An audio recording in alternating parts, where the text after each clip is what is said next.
आसिफ, क्या बात की है तुमने आप ही से? मैं शर्म आनी चाहिए। क्यों? मुझे क्यों शर्मानी चाहिए? मुझे इज्जत से इस घर में ब्याह के लाया गया है, रिश्ता लेकर गए थे आप लोग, मैं क्यों शर्म करूं? नहीं, मैं समझ रहा हूं तुम्हारी बात, तुम क्या कहना चाह रही हो।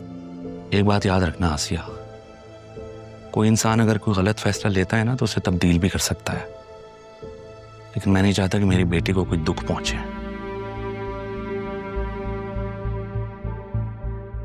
आप ही ने जितनी तकलीफों के साथ जिंदगी गुजारी है, किसी दुश्मन को भी वो दिन देखने ना पड़े।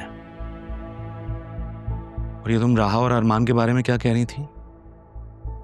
जब तुम जानती हो कि राहा की शादी जरीउन से ही होगी, चाहे तुम कुछ भी कर लो। मैं जानती हूँ मुझे कुछ भी करने की इजाजत है अदील, बट मैं राहा और जरीउन की शादी की तैयारियों की बात कर रही थी।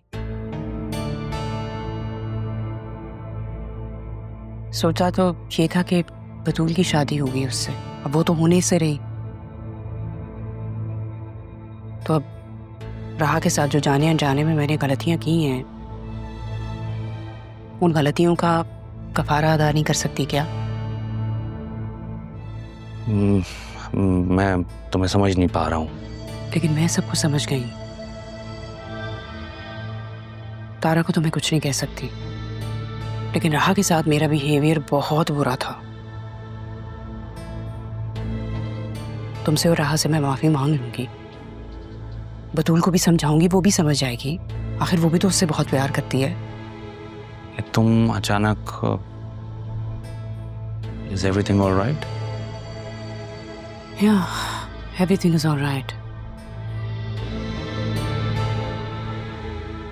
जब राहा और जरीउन को साथ देखा तो अंदाजा हुआ कि मैं नहीं कर सकती अपनी बेटी के साथ ज्यादती।